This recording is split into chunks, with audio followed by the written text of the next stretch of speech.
Let's put our yarn dispenser together. Now we've got 6 panels. We're going to be building a box with the solid panels and then putting the clear PVC panels on the end. The top panel has a hole for the yarn to come through. The bottom panel has a zip for us to load the box with yarn or crochet cotton or whatever we're working on. You can put more than one skein of yarn in there. And to finish off on the inside, which we need to finish off on our end panels, we're going to just bind with some single fold knit binding. Let's lay our main body out and let's stitch our first few seams together. We're going to be sewing from net to net, so we're going to be sewing to those corners on all seams. So make sure that we reinforce securely on those ends, and you'll see that I'm going to be pinning through my points. Now when we come to sew the seam, we can actually sew one stitch over into the seam allowance. That's fine, but we don't want any more than one stitch. Okay, so we're sewing from point to point. Make sure you reinforce and everything will be good. So all seams will be done like this. So the main body seams, and also when we're sewing on the clear PVC seams as well. Okay, so those are free, that's what we want, free, and let's just join that last seam, and that will then create our shape of our main body of our box. Let's just sew these last 2 seams. Sewing on the original row of stitching as well.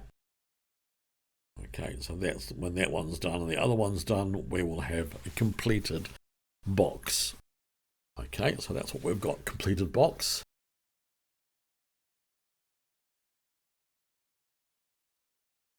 Okay, but we want to line our 2 text panels before we go too far. See, those are the end ones. A fun little project this is.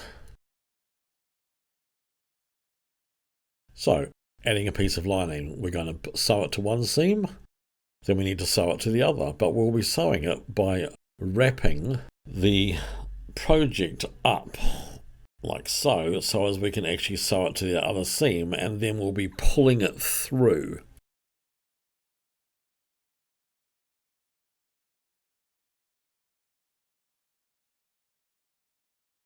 So let's just get these pinned into position. We're going to the machine, so we may as well do both panels, so we've got 2 pieces of lining to go on. So there's one.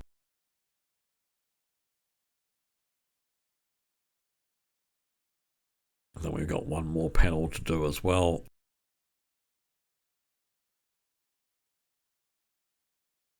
So that's that seam. Again, we're going to sew that one on as well.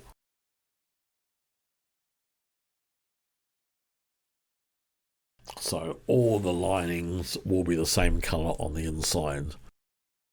So there we have, that panel has been attached. And then we need to do that seam, and we'll be sewing it from the inside. And the only way to do that is to actually roll the work up.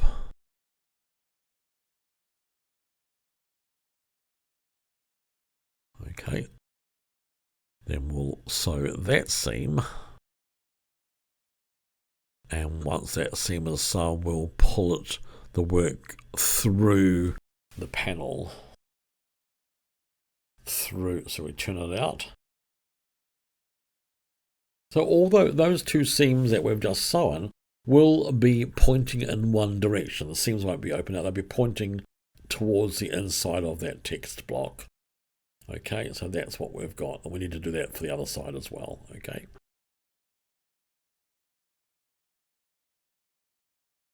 That will be rolled over and stitched that way as well.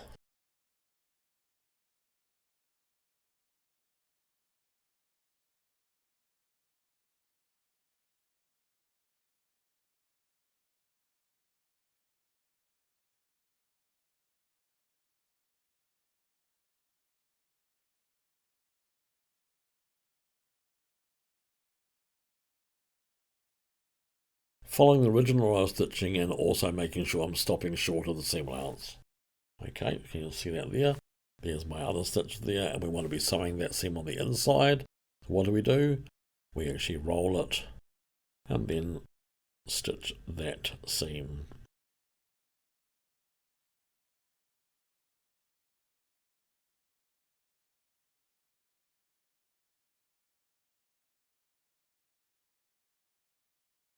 This technique is sort of sometimes referred to as boating, where you actually sink your seams below the horizon.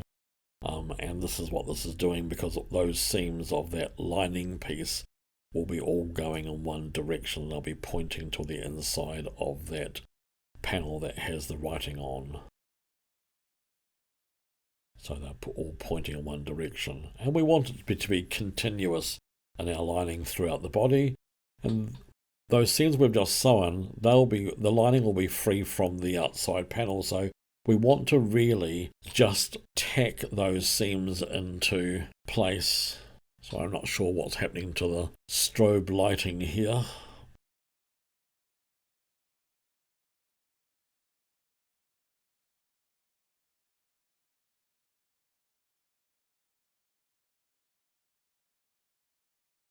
Attaching our first piece, so it is corner to corner. So it's our first PVC panel.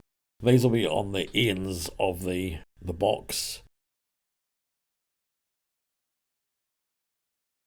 And we just do the opposing sides first, check their positions, and then do the remaining two opposing sides. So we're doing the sides of the box first. Okay, so there we have them connected. Now, for us to be able to do our next stage, we need to clip to that point, because even though we haven't sewn to that point, our seam allowances are going in one direction. So we just need to actually lightly clip to the corner stitching just there.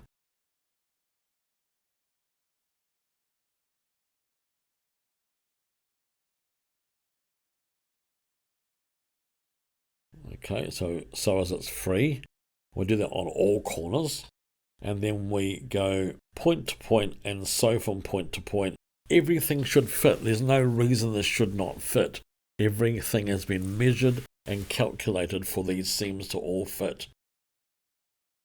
You shouldn't have any remainder fabric left over.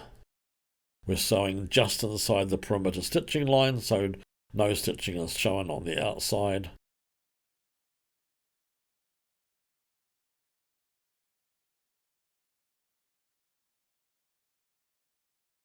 Okay, so it's nice and clean in the corners. And last one, so they should all fit. Okay, all fit. Clip that seam point to point.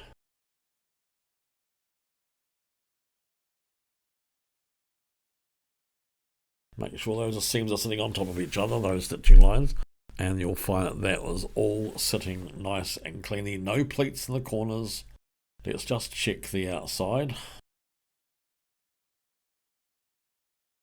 Okay, push those corners out gently. Got a bit of fluff there. No holes, no pleats. Really important.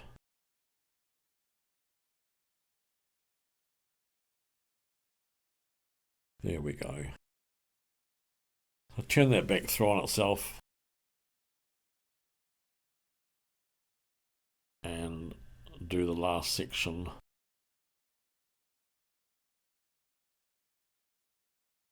Show you how we do this a little bit more clearly. So that corner, those corners go to each other. Now, when we have these all completed together, I've just lightly stitched inside the seam allowance, stitched the two panels together so they don't shift while we're putting our binding on.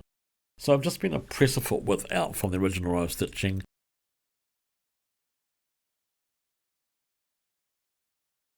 Just trimming that corner off ever so slightly so it's slightly curved. That will give us a better shape for putting our knit binding on. You don't have to use knit binding. You could actually zigzag it, you could overlock it, you could use a self fabric binding, whatever your little heart desires. Does not have to be a knit. We're just using a single fold knit binding that's got a bit of stretch in it because it's easy. We wrap that around the edge, pin it into place, and then we zigzag it. Very, very simple finish.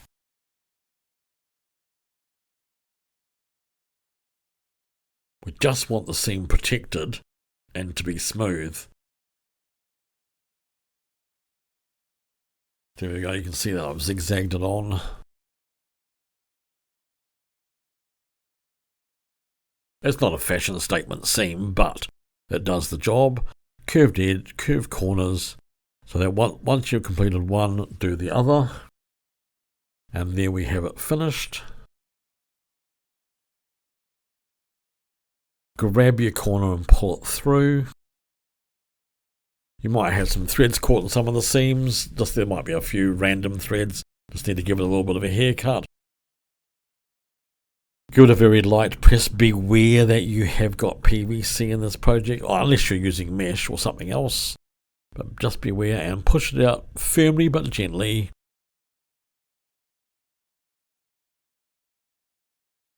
And get in there and push all our corners out. So there won't be sharp corners. There'll be a soft corner.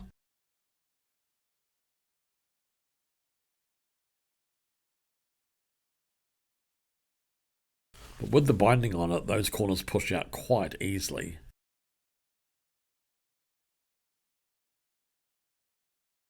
So 6x6, 5x5, 4x4 in size, and the 4x4 ideal for crochet yarn or crochet cotton. Keeps it clean, keeps it from knotting around, easily transported. A fun little project.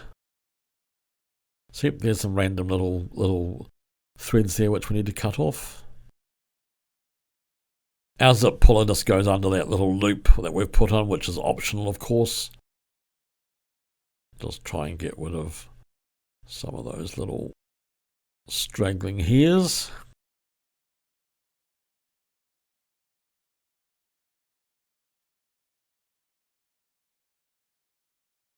So there we have it. A yarn holder.